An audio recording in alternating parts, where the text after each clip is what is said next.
Right now on WUSA 9 News at 6, the Jewish community is in mourning and on edge after a deadly shooting outside the Capitol Jewish Museum in downtown D.C. Anti-Semitism will not be tolerated, especially in the nation's capital. And we're going to continue to investigate this as a hate crime and a crime of terrorism. Two Israeli embassy staff members, Yaron Lushinsky and Sarah Lynn Milgram, were killed, and we've learned the two were soon to be engaged. Yaron had plans to propose next week.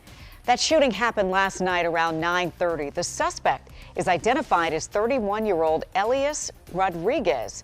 He's from Chicago. Witnesses say they heard him chant "Free, Free Palestine" before he was arrested. He is now facing a number of federal charges, including murder of foreign officials, and he could face the death penalty. We thank you for joining us tonight. I'm Leslie Foster. This evening, we've got special live team coverage. We'll break down what we know about the suspect's past, where the investigation stands, and how the Jewish community is standing together tonight. Let's begin with our Rafael Sanchez Cruz. Rafa, we know you just learned about the new details that this alleged gunman is facing, the charges he's facing. Yeah, that's right, Leslie. Interim U.S. Attorney for the District of Columbia, Jeanine Pirro, said the death penalty is not off the table in this case, although it's early in the investigation. She believes that Elias Rodriguez of Chicago could be facing additional charges. Now, this is officially being investigated as a possible hate crime, an act of terrorism. Rodriguez is now facing 2 first-degree murder counts and other charges, including murder of foreign officials. In just the last hour, we learned that Rodriguez arrived in the district on Tuesday, May 20th. According to the FBI, he was in D.C. for a work-related conference, but it's still unclear what that job is. Court documents say Rodriguez flew to D.C. with the gun checked into his bag. That gun was purchased back in 2020, and that same gun that was used, according to investigators, last night to open fire outside the Capitol Jewish Museum, striking and killing the Israeli diplomats, Yaron Lushinsky and his girlfriend, Sarah Milgram.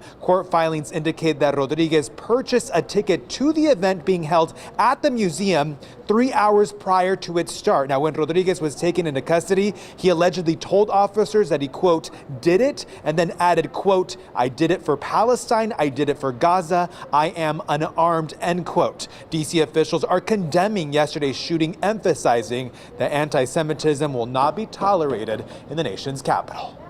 A young couple at the beginning of their life's journey, about to be engaged in another country, had their bodies removed in the cold of the night in a foreign city in a body bag.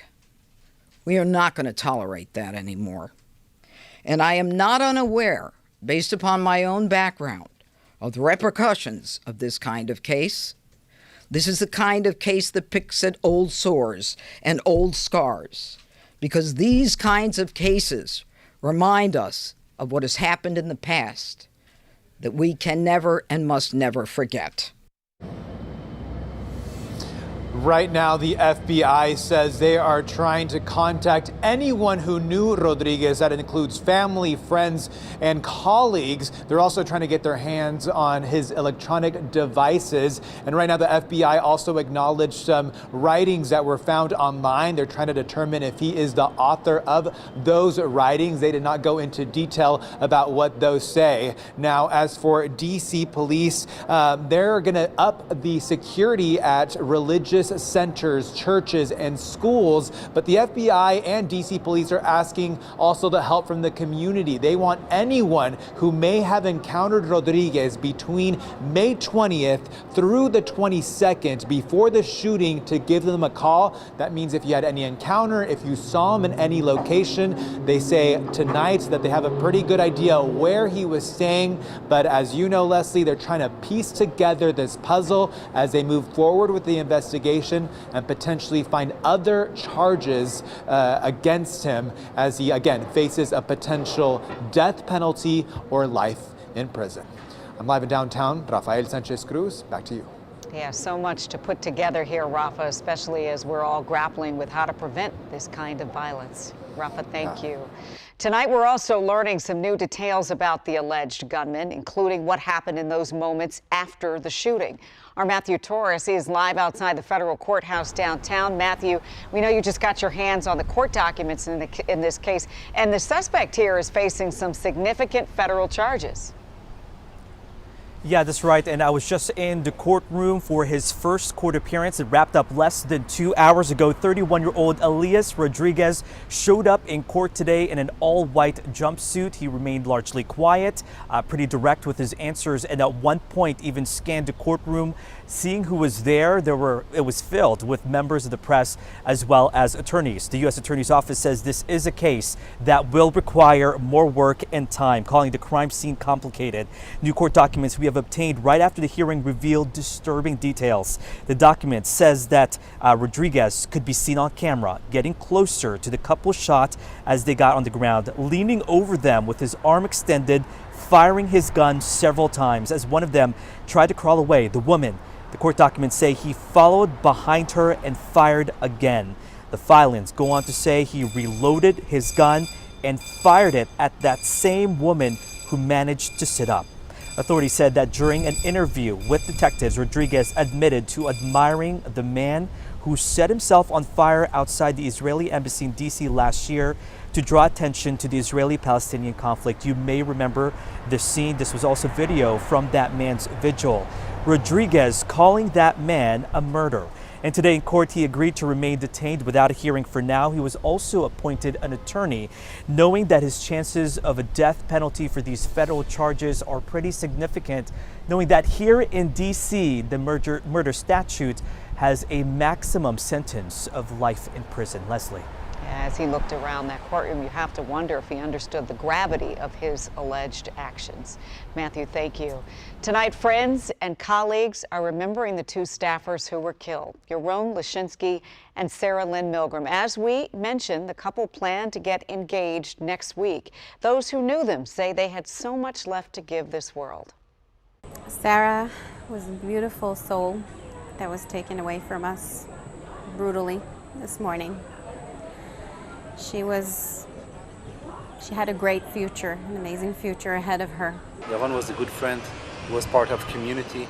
He was a good person. He was kind of, we always say that God always takes the good ones, and he was one of the best ones. Tonight, a memorial is growing in their honor outside the Capitol Jewish Museum. That's where we find our John Duran. And John, we know people have been coming all day long to pay their respects.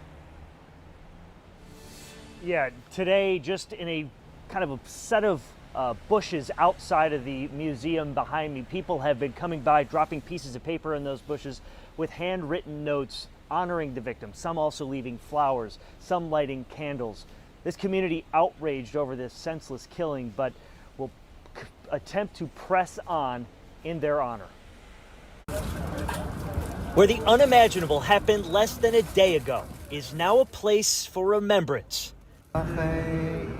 Song and prayer help bring broken hearts and angry voices together. And if you're not enraged, you should be. And if you're not brokenhearted, you ought to be. Sarah Milgram and Yaron Lashinsky were shot and killed outside the Capitol Jewish Museum where they were attending an event. According to the American Jewish Committee, Milgram was from Overland Park, Kansas, and received a master's degree from American University in 2023. Lashinsky was born in Germany but moved to Israel at a young age. Both working for the Israeli embassy and both ready to begin a life together.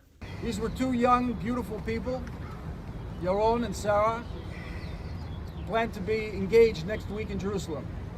Yaron bought a engagement ring this week. He was taking his soon-to-be bride to meet his parents, who live just outside of Jerusalem. Their murder will not be in vain. And their memory will not be forgotten. I left a sign that says, may we find each other in peace. Jenna Hopp is one of many who felt compelled to be here. If the shooter understood they were here for peace, would he have still shown up? Guns are so silencing, and violence, it doesn't solve anything. And I saw so many people just like Jenna Hopp stopping by to pay their respects, perhaps leave a note, flowers, a candle. We have also seen, I mean, this corner behind us, 3rd and F Northwest, has been so busy all day with members of the media, but also you heard from the U.S. ambassador to Israel. We also saw Maryland Congressman Jamie Raskin and D.C. Council member Brooke Pinto also paying their respects here as well, Leslie. And making sure to honor their memory, even in the midst of how awful their lives were taken. John, thank you. Law enforcement agencies across the region have ramped up their security at Jewish facilities in our area, but Jewish Community Relations Council of Greater Washington CEO Ronald Halber says there's still more that needs to be done. We appreciate it. We appreciate what Chief Yamada is doing. We appreciate what the chief in D.C. is doing, the chief in Fairfax, Prince George's County. They're all increasing patrols. It's great. We applaud them. We love them for it, but it's a temporary measure. Halber called for Congress to put more funding into the Nonprofit Security Grant Program that gives financial support for enhanced security to nonprofit organizations at the highest risk of terrorist or extremist attacks. We'll have much more on this story coming up on the news at 6:30, including a closer look at the impact of this shooting on our local Jewish community. That will be streaming live only on WUSA 9+, and you can download it on your TV and watch it for free anytime.